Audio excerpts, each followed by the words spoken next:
Okay, Murray Hidary and David Kessler. What a treat to have you both with me at the same time. Two brothers. Thanks for being here. Thank you. Thanks, Jeff. Thanks for having us. Yeah, well, I consider myself among the most fortunate to be able to work creatively with both of you and to count both of you as friends. You're both doing such tremendous work in the world. So I'm just happy to be here. Um, this is a slightly different format than I usually um, take on for the podcast, and so it's an experiment. But I'm excited to dive in. And as we were talking, kind of just before the big red button illuminated, we were talking about the potency of story and how oftentimes through the sharing of story, people feel less alone. Like they can see their story or part of it in some other person's story, and that can help us recognize our common humanity and, in often cases, heal.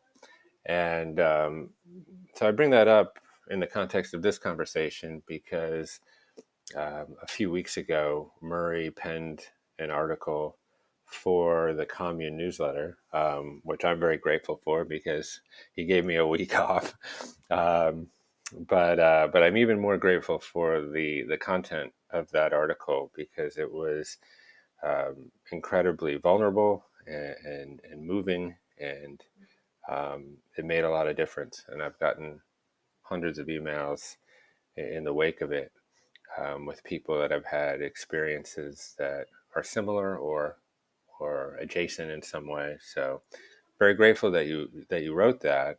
And at the same time that article was published, we were actually in Topanga producing a course with David on grief. David, as many of you know who have listened to this podcast, is the world's foremost expert on that topic. And just kind of by synchronicity, these things were happening at the same time. So I thought it was worth the risk to deviate from the general program of the podcast and really talk about grief within the context of your personal story, Murray. So if you would be so brave and kind and courageous to share a bit of that story with Mariel, which I think goes back to many, many years to the time when you were 23, just last year when you were 23. You're right. Sometimes I feel that way. Yeah, when you talked about story and the power of story, and certainly when it comes to grief, I think there is such power in story because when we go through it, and surely we all will go through it, just by virtue of the human experience, um, it feels incredibly personal, individual, can be isolating, and at the same time shared and communal. It kind of holds both sides of the spectrum incredibly powerfully. And so through story, we not only understand, kind of the what that happened, um, which is less important than how the person is moving through it and what we can glean in terms of the shared human experience. Because ultimately, the thing that I struggled with most, really, obviously, besides the sheer missingness, the sheer loss of not having my sister around, was the isolation, the feelings that I felt were strictly mine and kind of tore me away from society, kind of created this bubble of an experience that I really didn't have visibility into how I was going to get back into the normal flow of things. It's one thing to talk about it now, and I will share the kind of more details of the story, but we share it now in hindsight, and it kind of all seems to make sense. But when you're actually going through it, as I did, and as many listening have and maybe are right now, the light at the end of the tunnel is not always very clear, if at all visible. As a matter of fact, for much of the time, it's not visible. And especially when you're dealing with complicated grief, kind of really sudden, tragic, unexpected, out of the natural flow of nature, kind of someone young, who dies. So just understanding that you can get through it, that there is a pathway, I think is a powerful part of the storytelling, and maybe one of the points of the storytelling, and certainly why I'm willing to share my story. If there's one person listening that is going through this now or will go through this, and in that moment is just not sure where the other side is, and if there even is another side, getting through this. Um, my particular story happened 14 years ago on a magnificent, beautiful, dreamlike vacation to South Africa with my favorite person in the world, which was my little sister, 12 years younger. And we were having a glorious time with friends and enjoying the countryside off Cape Town. We were all on a little motorcycle drive, kind of about 8 or 9 of us. And she was on the back of a friend's motorcycle. And after a glorious day in the country by the beaches, I mean, just it felt like we had the whole country to ourselves. It was just incredible. The wildlife around us. I mean, there were actual wild ostriches running besides us as we were riding. And then, of course, just moments from getting back to the hotel, there was just a freak kind of accident. I mean, truly out of nowhere, not how these things usually happen. And both my sister and Eric, our friend who was riding the motorcycle, were killed instantly in just a horrific kind of moment.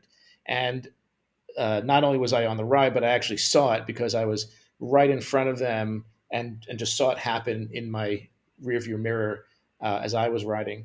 So I immediately pulled over, and my heart rate's going through the roof to see what the condition's going to be. And as I got closer and closer and ran there, the reality just fully set in of how truly horrific it was, and then your whole world stops in that moment, and everything fades out, and your attention becomes so hyper present to what's happening. And of course, I immediately rushed over to her, and I mean, it was obvious, that she had been killed, and so in addition to the death of my sister, there was also the trauma that I had to subsequently deal with of what I experienced. It wouldn't be dissimilar from what a soldier might experience of one of his buddies in combat or something like that. I mean, it was that vivid. And then there was immediately the responsibility of, okay, I have to deal with this now, right? I don't get to kind of break down here. I got to actually deal with this. And so there was arrangements to be made. And first and foremost, I don't even know how it came to the top of mind, but I was immediately struck with, I have to tell my parents. And I immediately put myself in their position. And if I were them, when would I want to know that this happened, right? That their only daughter had just been killed. And, she was 23 at the time. So I said, well, if I were my parents, I'd want to know right away. And I just called them from the scene, and to tell them. And it was the most excruciating, difficult call I've ever had to make. And just hearing the primal scream of my mother on the other end was, it's something that just kind of completely went through me, and I can recall to this day. And then the series of events kind of unfolded from there. I then had to go back to the hotel, gather her belongings, pack her bags, and then fly back with her. Of course, she's now under the plane, and bring her back from South Africa to New York, where my family was. And then, of course, the whole process from there. And so there was real unknown going into that. And, again, you go through it alone, and you go through it with family and your community. Without the family and community, I can't imagine, not having support to get through it. But even with that, there's so much to deal with and untangle internally. So that's kind of the what happened of it. Yeah, yeah. Well, thank you for sharing that. I can't imagine that that's easy uh, to continue to revisit that moment. And I would just say, I've traveled that road. I know how awe-strikingly beautiful it is. You just can't believe it. Um, and yeah, with monkeys coming right down onto the road, and it is just incredibly unique. Um, and yeah, I mean, just all of the competing emotions, obviously, like you say, dealing with the situation and the loss, but also the responsibility in many ways, and having, like you said, to make the arrangements, but also, dealing with, your parents. And, I know that you wrote in the article that in many ways you tried to hold a lot of the grief for everyone. In some ways, shield everybody from, uh, God, the sharpness of the pain because you were the one there. And taking on that responsibility must have been so intense and so heavy. Um, I wonder where did you go from there? Because I know for some time you were sort of the keeper of the pain, the guardian of the grief for your family. Yeah, it was a decision I had to make at the time, which, because people were certainly asking me, Jeff, as you can imagine, what, the details of what happened. And I really felt like it wasn't going to help anyone to know the gruesome details. Like obviously what happened of, the accident, sure. Um, but I didn't think that was going to help anyone. And at the same time, I knew that I had to express it out of me because that trauma is just it's just too much to hold in. So I did go to a grief therapist. I did get to voice it, but I got to voice it in a professional context, which, to be honest, I felt there was a missingness to that of sharing it with someone who knew her and someone who loved her and someone who knew me um, and there ended up being one very close friend that was willing to take that on. And I felt like that was okay since it, wasn't one of my family members. So that provided a tremendous amount of comfort to be able to express that to a really good friend of mine. I think holding it in absolutely is not the right direction. So I don't want people to get the impression that that was something I would recommend. You got to get it out of you. You got to voice it. You got to write it. You have to. I mean, you have to release it from kind of taking you over. Um, and like any trauma, it has its course, and it does dissipate and ease with time, as it did. But of course, I still remember every vivid detail of that. It just doesn't have the same charge as it once did. And I think that's an overall, and I'm sure David can attest to this in his experiences and research and patients and all the people he's encountered. Grief kind of comes in these waves, and at first, it's this tidal wave that hits you and levels you and flattens you, and then to the extent you can get back up, you'll get slammed again and back up and hit again, and the frequency is pretty rapid. And over time, the waves both diminish in kind of amplitude and in frequency. And now, I get hit by a wave from the smallest little thing that reminds me of her. I'll get emotional, I'll tear up, but it might last just 5 seconds, and then I'll smile at the end of it, and I'll be like, oh, I just miss her, I love her. So that's kind of the course it takes. So Murray, you've said a lot there, and first of all, I appreciate you sharing your loss and love and your sister. Um, I want to bring up a couple of things, just sort of some of the theory to go with your experience.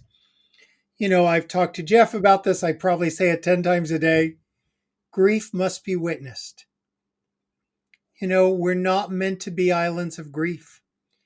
And it's interesting, how Jeff said, I can't imagine what it's like to tell your story. Again, most people, and I'll ask you after this, most people want to share their story. I mean, we're not asking people to revisit the trauma, but a lot of times we live in a world where people go, Murray's coming. No one mentioned the sister.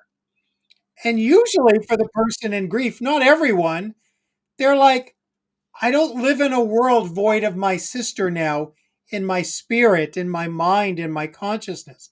I mean, I've lost parents, I've lost a younger son. You know, at a drop of a hat, you can ask me to talk about them, and I can.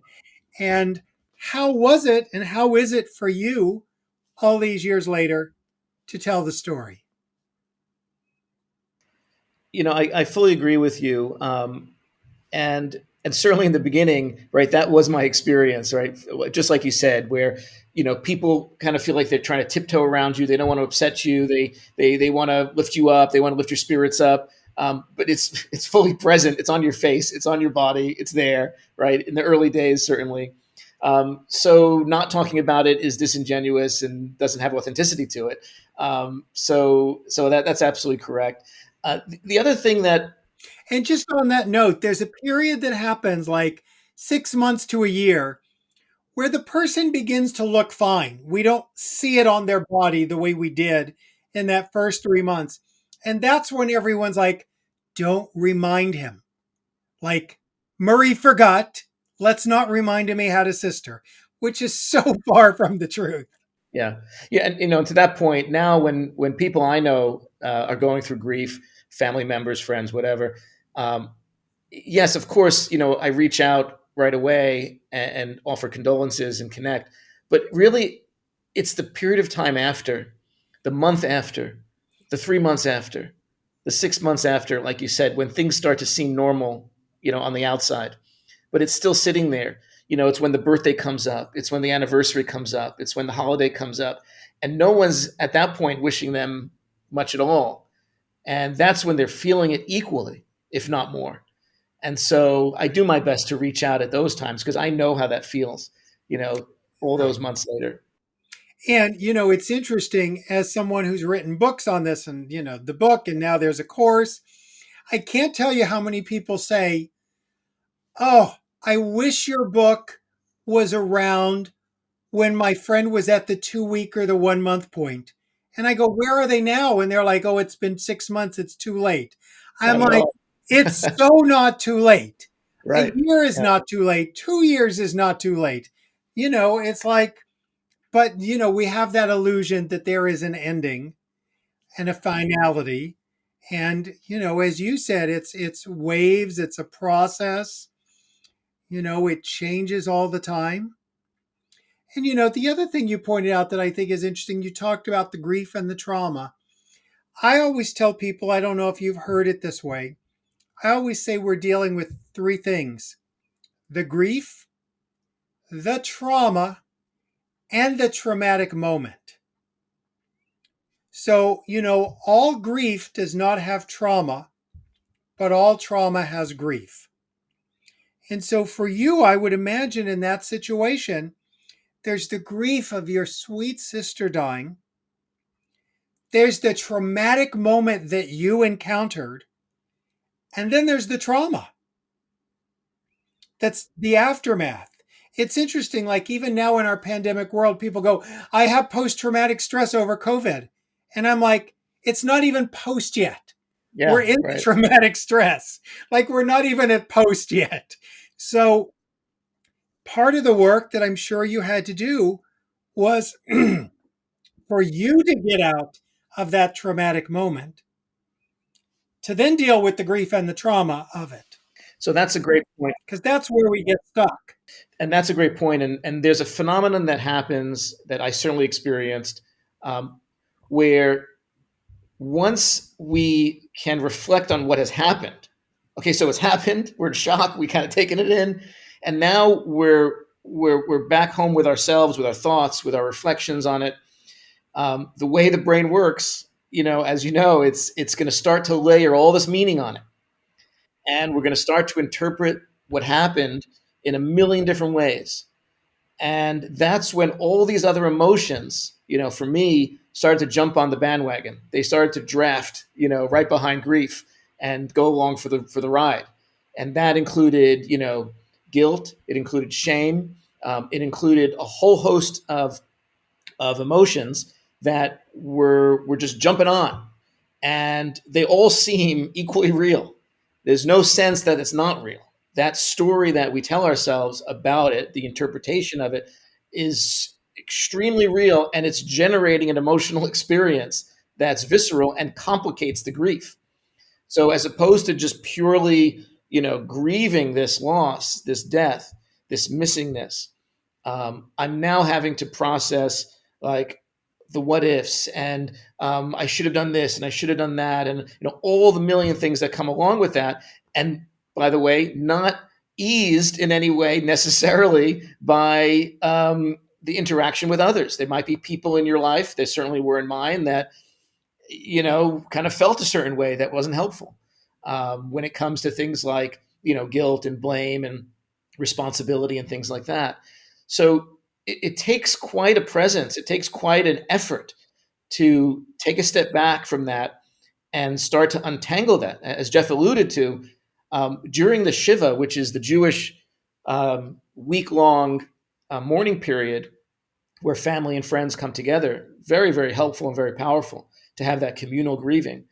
As you said, David, kind of do it in sharing, like express that grief together. During that time, someone visited and left kind of a anonymous paper bag. I don't even know who it was. And inside the paper bag that was left for me was a completely knotted and tangled ball of yarn, with a simple note. And I was just perplexed by this kind of strange gift of grief. And I just sat it on my nightstand. And there was some days later when I had this realization I'm just telling you now, which is this, all these tangled emotions that I realized I had to kind of, pick apart one by one. And then I looked at this, tangled yarn, this spool of yarn on my nightstand. I was like, okay, I got the metaphor, I got the teaching. And I just started to do that work of like teasing apart each emotion and addressing it, deconstructing it one by one, layer by layer, because altogether it was just way too overwhelming. But one by one, I kind of looked at it, I said, well, okay, that's really not the case. No, that's not true. No, that's actually not true. No, this is not true.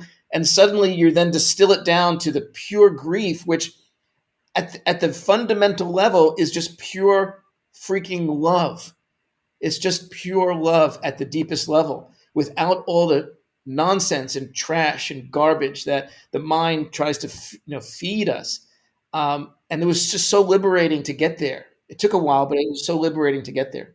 There's so much you said in that, Murray, that I want to pick up on. I mean, first of all, it's interesting when we talk about meaning, which obviously interests me, the book's Finding Meaning, is the idea that we, of course, hopefully in time, find meaning, but we also make up meaning, and we make up negative stories of meaning.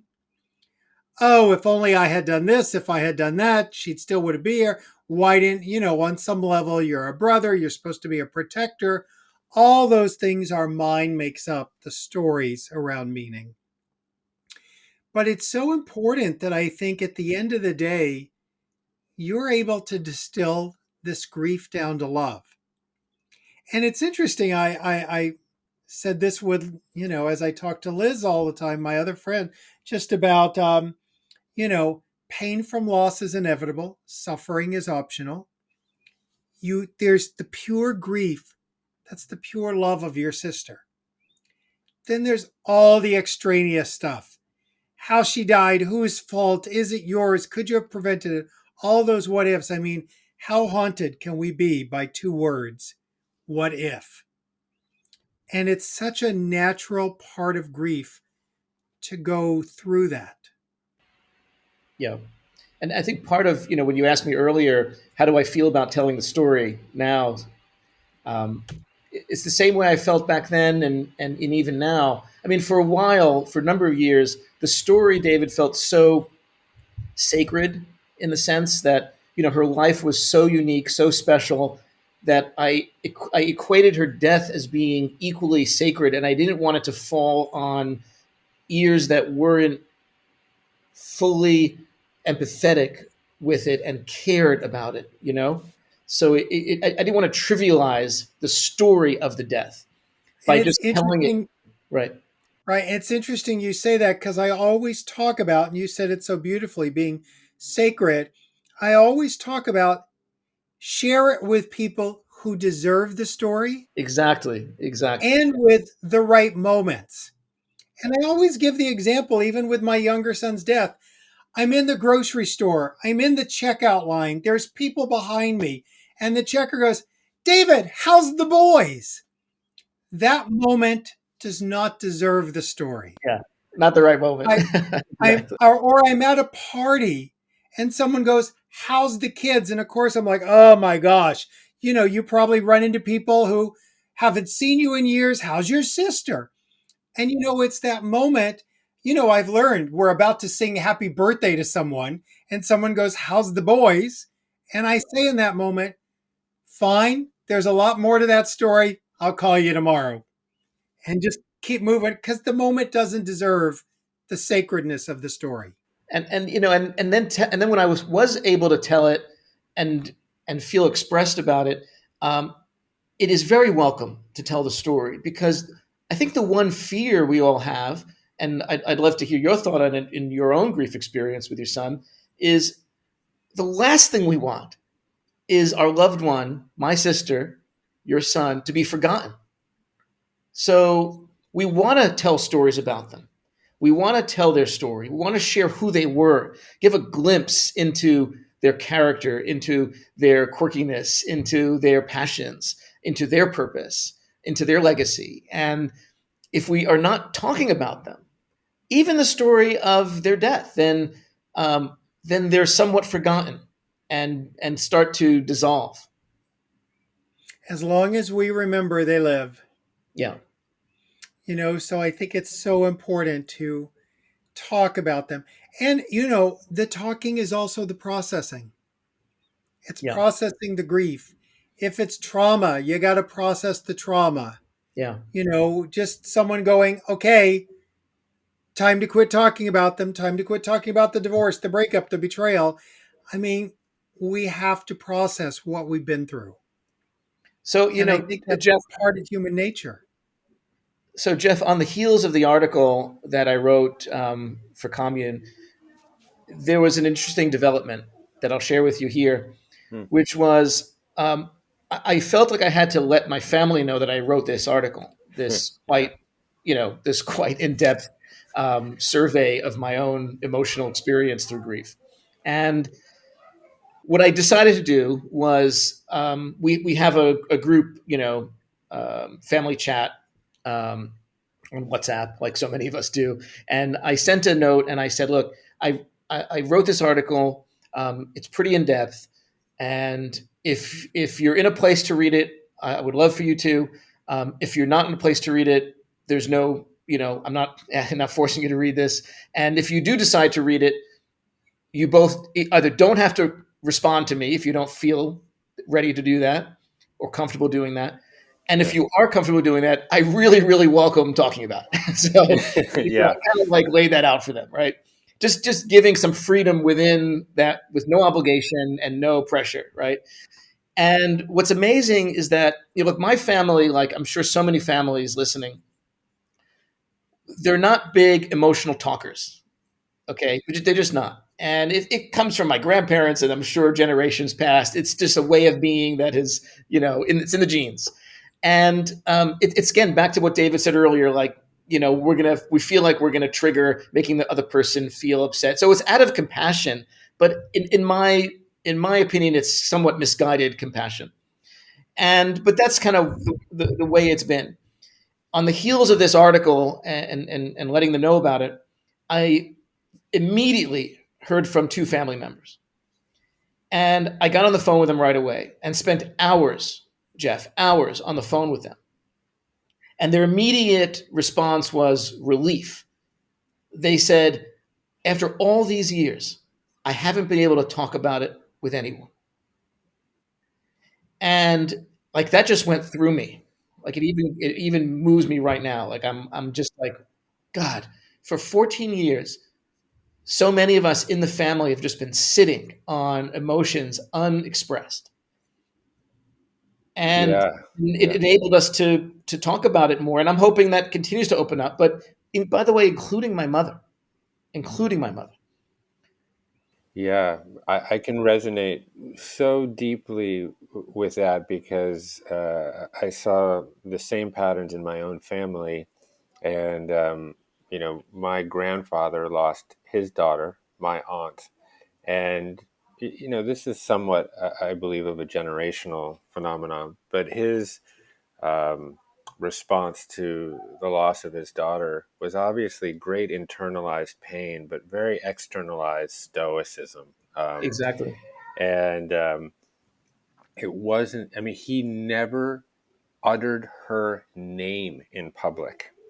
And it wasn't until this one particular day I would visit him in southern Florida, and he really took great care of his own conditioning. And he would wake up in the morning, he'd walk out onto this balcony, the sun would come down on his face, and he'd do these kind of old man Jewish calisthenics. um, and Hey, Jeff, you just froze, so maybe you want to repeat that for us. He yeah, went on his sorry, I think, balcony, start there. yeah. So he would go on his balcony every morning. The sun would hit his face, and he would do his little calisthenics. And I joined him one morning on the balcony, and he was just staring intently out at the horizon. And he put his hand on my shoulder, and he said, "It's Terry's birthday today." And but he was unmoved, and all I could feel was his hand convulsing on my shoulder, Wow. as if his hand was shedding the tears, but Yeah. he was just unable to do it himself. It was And somatically being expressed through that simple yet profound gesture. Wow. yeah, it was so intense, and it was only years later that I could actually, you know, put some brackets around the experience and understand it uh, more profoundly. Um, David, if I can ask, how do you choose to navigate this with your own family? Give me a specific since that's such a big question. I mean, I'm specifically in terms of, how do you choose with such a profound tragedy? How do you choose with your own? Because you're the head of your own family, right? Right. So, So let me start with the sibling loss part. okay. So first of all, I'd be curious. You were older when your sister died. Hmm. My son was 21, his brother was 22. I mix that with what I've learned from sibling loss over the years. First of all, I think sibling loss they're like the forgotten grievers. It's the only loss that we ever say to someone, were you close? Oh, wow. Oh, because if you're close, I'm going to give you some compassion, but I don't want to waste it just in case you weren't close with your sibling. So it's a weird dynamic in that. The other thing to go more towards your question is so many siblings over the years, especially younger ones, teenagers, preteens, tell me of, and as they've grown up, they tell me later of what their teenage and preteen experience was. That one, they had to be caretaker of their parent, and how difficult it was to hold their parents' pain and grief, and how your parent is your rock, and to see your rock, your anchor, cry and suffer is dismantling to a child. Now, coming to your question, here's the thing that was terribly difficult for me because I experienced this as the father mainly, like 99.99%, but also there's that percent of me that's the grief expert in the back talking.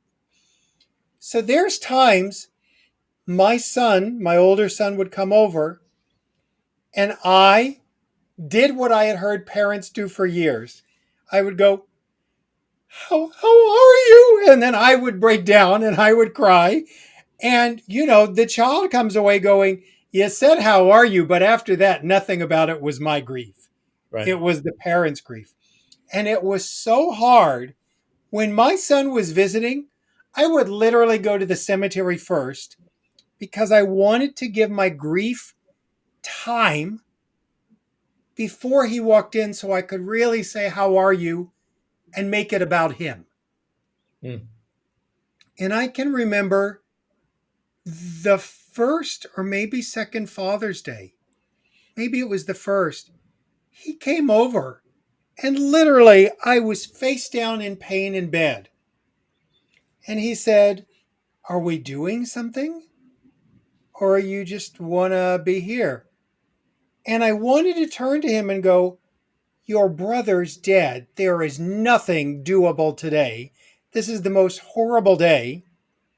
I am a son whose father, and it clicked in me, oh my goodness, his father's still alive and he's wanting to have a Father's Day. Yeah. I need to get my shit together here. I got to show up for the living son. So what do you think about that from your perspective? Did you, as the sibling, as the son, did you deal with any of that? Yet you were clearly older.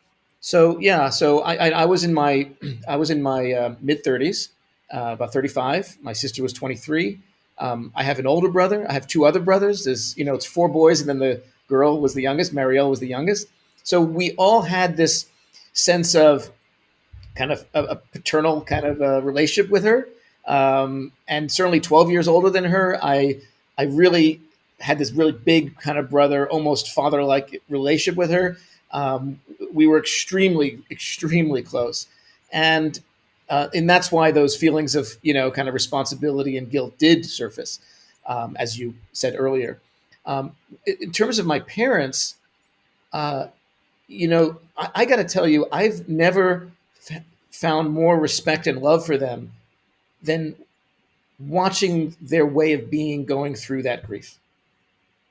I mean, I loved them and respected them before, but the first thing my father said, I'm not a year later, like a day later, the first thing he said was, as difficult as this is, we're going to get through this as a family together. Like that was what he said. And it wasn't cold. It wasn't overly emotional. It was matter of fact from love, from a bedrock of family value that we get through it together. You don't splinter off and get lost in your own world. You get through it together. My mother, of course, internalized it more, as any mother would. And to her credit, I'll say two things. And the first is, my sister was a dancer. She was studying at NYU to be a dance therapist. She was a brilliant dancer, hip hop dancer. And while she could have gone on to places like LA and been in music videos, she was gorgeous and talented. She wanted to help people. And so she was going into dance therapy to use her talents to actually help kids. And she started her own school. David, at 18 years old, she started her own school to help young girls. I mean, to talk about the kind of vision she had. And after her death, my mother, for 10 more years, single-handedly continued and ran that school as a nonprofit, hiring other teachers, of course, and continued that school for hundreds of girls. So she continued the work of my sister, continued her legacy. You know how difficult that must have been for her to show up and see all these girls and to continue that, not, knowing that my sister's not there. But at the same time, it must have given her fulfillment and meaning, as you talk about, Yeah, talk about finding meaning. That's right? amazing. Right. And Yeah. and then similar to your experience, on those few days a year, those few days a year, my sister's birthday, the anniversary of the accident, um, Mother's Day, my mother chooses to have her own time on those days. And we respect that. We're there for her. We come over. We're there physically, emotionally. But we know that she needs to internalize those days. And we allow that. We respect that. We don't force her out into the open because she's so present the other 362 days a year.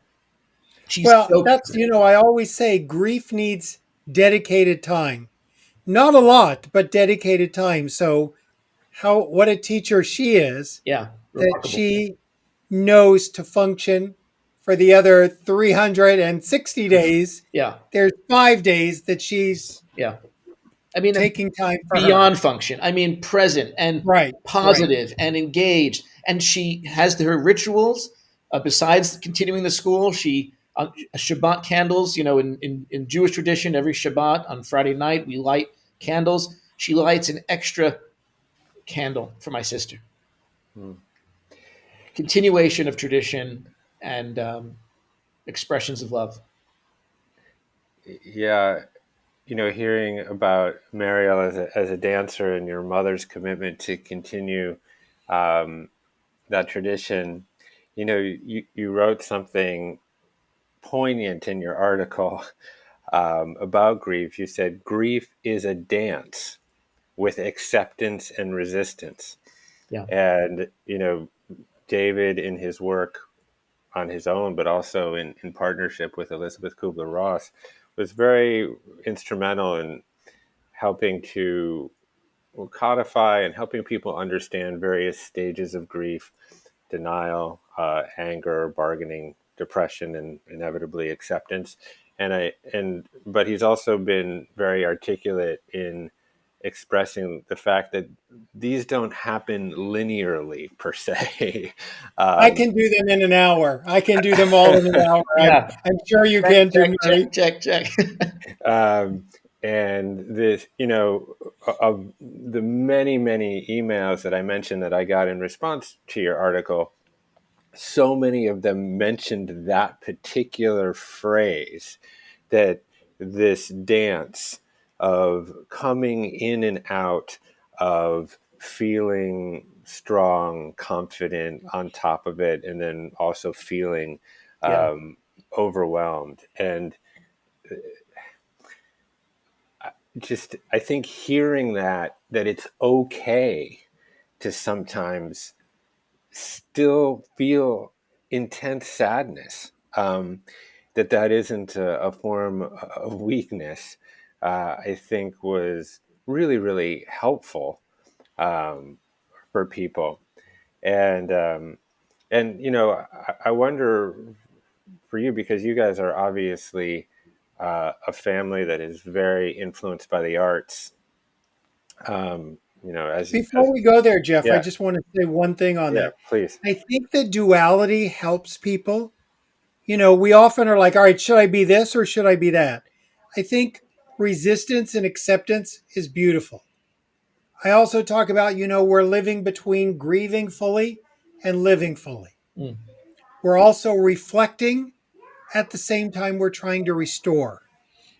So I think whenever like you bring up that duality, that it's not this easy acceptance and it's not this massive resistance, it's a tension between the two. So I just wanted to add that. So continue on, Jeff, into the Yeah, creativity power. yeah. Thank you for that. Yeah, I just wanted to probe and hover a little bit about around the power of creativity and its relationship to grief and to healing, yeah, because your family is obviously one that's immersed in the arts, and you're an absolute brilliant pianist. And I would love for you to take a moment and explain how your relationship with music evolved during this time and how it played an instrumental role in the process of healing. Yeah. When we were just talking about resistance and acceptance, and how the experience of that in grief can, it really feels, it literally feels as if so at times from the smallest thing, the rug is pulled out from under you. We've all had that kind of experience, right? Where you feel like you're on firm ground, solid ground, and then whoosh, you're back on your butt. And Yeah. it very much is like that at times. My piano is right behind me, as you can see, Yeah. and the piece that's on the piano, the score that's on there, is a Beethoven Sonata number 8, the Pathetique, famous Pathetique. You've Hmm. probably heard it. And of all composers, Beethoven was the master of this, tension and release. Right, you're kind of in the energy of the music. It's positive, it's driving, and then whew, he pulls the rug out from under you and slams you down, and it goes to pianissimo, quiet, and he builds tension again. I mean, he was masterful at that, and that's what makes Beethoven Beethoven. But music overall, and as a musician, part of how I got through my own process and healing, was music. As we discussed earlier, this idea of having to get those thoughts, those feelings, those emotions out of you. Words are one way, whether it's Yeah. through therapy or just talking to friends and family, journaling. These are all very positive ways to get our emotions out. Um, but music is an extremely powerful way because sometimes, no matter how hard we try, we just can't find the words. Some of this stuff is just so ineffable. Like, how could I really describe the feeling of loss? We can attempt at it, and those are all useful. But to ultimately get at the core of it, sometimes words just fail. We say that when we lack the words, we turn to the poet, and then when the poet can't find the words, she turns to the composer, to the musician, to music. And music can do that. It's the language of emotion. Most of our language is linear, right? So we put one word in front of the other and we create sentences, ideas, paragraphs, and we express. But these emotions that we're talking about here are not linear. Like, as we just said, right? They're multidimensional, they're tangled, they're interwoven. And so you need a language that is multidimensional to express multidimensional emotions. Mm. And music is that. It's both linear, and that's what we call melody, and it's also vertical, right? It's got multidimensionality in terms of harmony, rhythm, texture, timbre, all of that. And so I would just sit at the piano every day, and I would just start to improvise and play. And the improvisation was key because it was about my own subconscious, about my own emotions just spilling out onto the piano. And little by little, those sessions just started to ease and open that kind of emotional gateway. I would just tear up and have to stop at times and just cry it out, and it enabled me to give voice to what I didn't have words for. And eventually, that became what I do out in the world. I completely changed my career. I went from being a technology entrepreneur, which I love doing, but I always knew I wanted to get back to my music. I didn't know what that was gonna look like. But this gave me the direction. The directionality came from this because I saw how healing it was for me. And it was something I was able to do on my own and move through it. And then I would start to share it with others. And even though they didn't have my experience, my Mm. personal details, they have their own grieving, they have their own healing on many levels. And that common human story is present in the music because it's abstracted. It's an abstraction, right? There's no lyrics that say, and my sister this, my sister that, right? I'm not Yeah. giving the detailed story in lyrics. It's abstraction. And music takes that abstraction and makes it really personal. Yeah, it is amazing the universality of the language of music.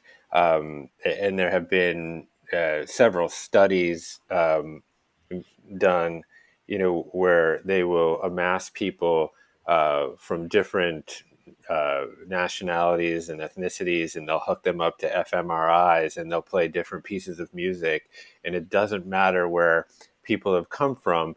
Parts of everyone's brain will light up at the same time at certain parts at certain Yeah. times when they hear some kind of music.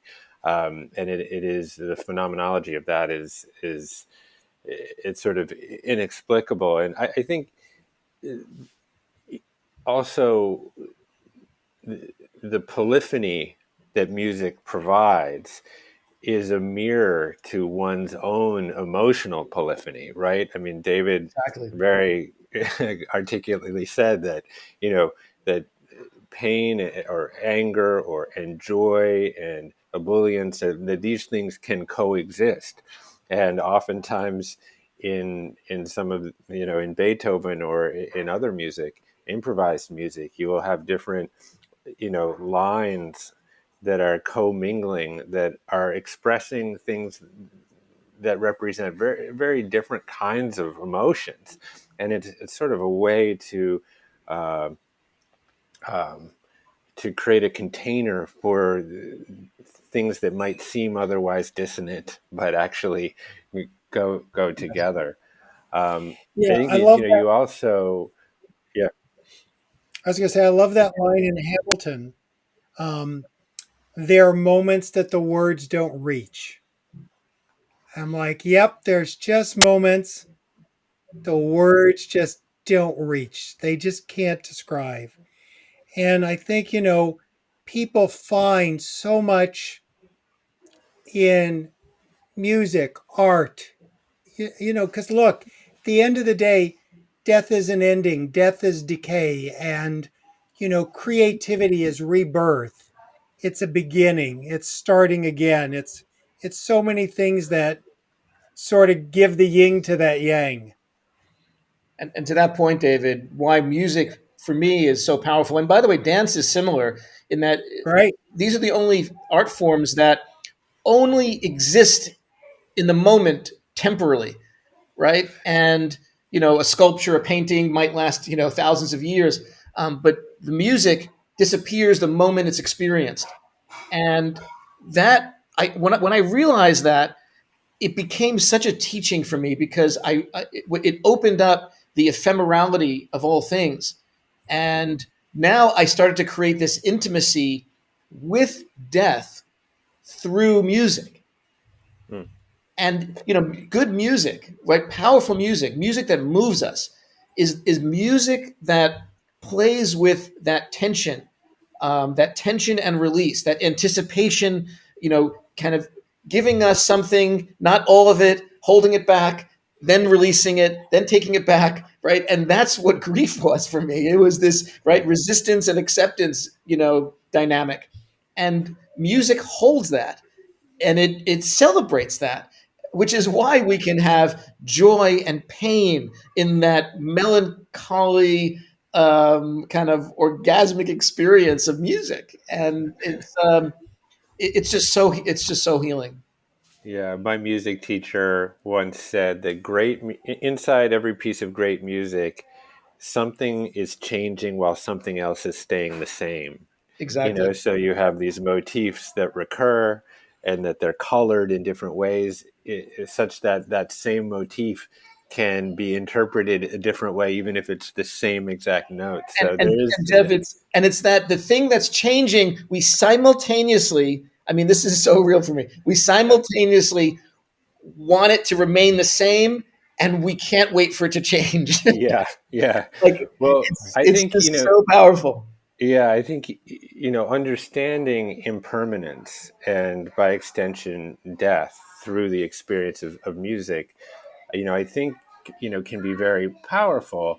And one thing I've also equated between sort of deep emotion and music, when you talk about the temporal qualities of music, um, it's often very easy for us to identify with our emotions, that say, I am sad or I am fearful, instead of I feel sad and I feel fearful. And I think once, music, the notes that you are perceiving are really just transitory phenomena arising and subsiding from moment to moment. And guess Exactly. what? That's what emotions are too. But it Exactly. doesn't always feel that way. It feels very easy to sink into this place of like, I am the pain, instead of, this is an emotion that is arising, it is subsiding, I can witness it, but I am not it. And I think there's, I actually engage in a meditation around music, very much, around those thoughts. But I find it to be quite Jeff, helpful. you couldn't be more spot on. I got to tell you, and David, I'd love your thoughts on this. I was petrified in the going through the crux of my grief. I was terrified that the sadness, the depression, the aura I felt I was carrying through life into life would harden and solidify as that for the rest of my life. Well, and that's so true. And that's why I think it's important. We have this myth, we think our feelings are final, like, oh, I've got them. This is the next Yeah. 40 years. And it's interesting in the physical world that I hope we'll all get back to at some point. In the retreats that I do, if you saw the retreats, and even in this course that we're doing with Commune, it was important for me to bring Paul Denniston in. Paul Denniston does grief yoga, Hmm. and he does them at the retreats. And at the retreats, literally, part of it is dancing, part of it is music. We don't just carry these feelings. And that's why I said, when we were doing this program for Commune, the course about, I can't just be talking to everyone in their mind. I wanted Paul to bring us into our bodies because grief lives in our bodies, and music and dance and creativities are all a release. Laughter, I mean, it's all a release. Exactly, and I got to tell you, that's one of the things that if I could share with those listening, the through the experience of music, through, like you're saying, David, this embodiment of the expression of grief and moving through those feelings, saying I am not those feelings, I'm not defined by them, I'm going through them now, but they don't define me. um, I was able to not only get my life back that I was hoping and wondering if I ever could, but this idea that I actually got a better life back, and the levels of fulfillment, the levels of joy, the saturation of it, the vividness of it, the experience of everything is so much more heightened that I really got a better life, more fulfilling, more joyous, more emotionally rich, more empathetic, more compassionate. And as I said earlier, I shifted my life to doing music full time. And now I travel around the world creating, as Jeff mentioned, these mind travel experiences, which is what I did on my own, going through grief in my own home in the dark. Like All that's right. what I did. And I have to drill into that for a moment. yeah, One, this idea, I think it's important for people to get that our emotions need motion. Our emotions need motion. exactly. And you're talking about your life now. Someone listening to this, I just want to drill into this. I'm going to ask you the question. That's the negative story they're making up. So pardon me for asking it this way, but it's what our negative mind does. Yeah. Murray, you having this amazing life, do you feel it's disloyal to your sister? Yeah, that's the question. And the answer is not only a resounding no, but it's that I feel like I'm doing her service in celebrating her life by moving forward this way. You know, Absolutely. David, when and by the way, I think for a parent that's a more loaded question. So I will acknowledge that. I don't want to certainly glean over this question or dismiss it in any way. It's a meaningful, powerful question because it points right at the heart of the love that's under all of it. That if we do move forward and can smile and can be joyful, then do we not love them? And that wiring is off, right? That's just not true. And and if we can sever that conditioning, then there's liberation and celebration and more love to be had. David, I ended the article, and well, I don't know if I want to give it away, but I'll just say, okay, for those who haven't read it, but every time I sit at the piano, whether it's for an intimate group or at a huge theater, with thousands of people, I come out on that stage alone. I'm a soloist. I play alone, and I sit at the piano. The room is completely silent. There's an anticipation of the first note. There's this beautiful tension that exists, this connection with the audience. And I take a moment sitting at that piano bench. Before I begin, I visualize my sister right at the other end of the piano, looking right at me through the strings, through the piano. And I connect with her. And then when I hit that first note, I just imagine her dancing right there on the stage. And it connects me, it anchors me so deeply. And it creates the purpose and the meaning and the message of the work of each note. And that's the intention that I'm trying to give to everyone. The aspiration is that maybe they can find some of that healing, some of that connection. These tears are not sad tears. They're like joyful and filled with love and missingness. And I welcome them. And I want to unpack that for people really quick, a little more. That idea, we think our job is to make our grief smaller. Our job is to really grow around the grief. And this idea of disloyalty has come up through my whole career in working with people in grief. And there is a subtle decision for each of us to make, not early in grief, not early in grief. Grief is crushing, it's paralyzing. Life doesn't feel worth living. That's like grief at its core. In time, we get faced with a decision. There's different ways to articulate it. I used to talk to people about, do you live again? I know for me, with my own son, I had to really think about, does my son's death ultimately constrict me or expand me? And I know my son loved my work. He would never want his death to constrict it. He would want it to expand it. So it is that in time, fearlessly giving in to the expansion that honors our loved ones. Completely, David. And what makes it more difficult, to answer that question, what makes that more difficult is that, in a way, those around us would understand if we checked out. They would understand if we just lived the rest of life half checked out because of how profoundly difficult, especially as a parent.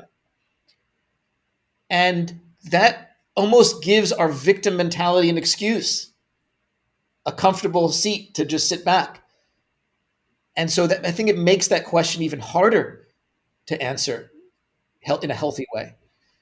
But if we do, the fruits on the other side of it, the increased love is truly, it's overwhelming. It's overwhelming. Well, thank you for sharing your sister with us today.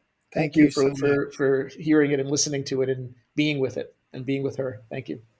Yeah, thank you both really for this, I think, very, very helpful dialogue that I know will resonate with many, many people. And, I'm a big fan of Viktor Frankl, as I'm sure you guys are. And, we all know how difficult it is to find meaning in the suffering. But when we can look at some of these challenges in life as our greatest teacher, we see the fruits on the other side, and both of you are certainly testaments to that. So thank you both, and to be continued, because there's plenty of work to be done here. Thank you, guys. Absolutely. Thank you. Thank you Thank both. you, Jeff. Thank you, Murray. Thank you. Thank you, David. I'm Jeff Krasno, and welcome to Commune, where every week we explore the ideas, values, and practices that bring us together and help us live healthy and purpose-filled lives. Subscribe wherever you get your podcasts. We hope you'll join us.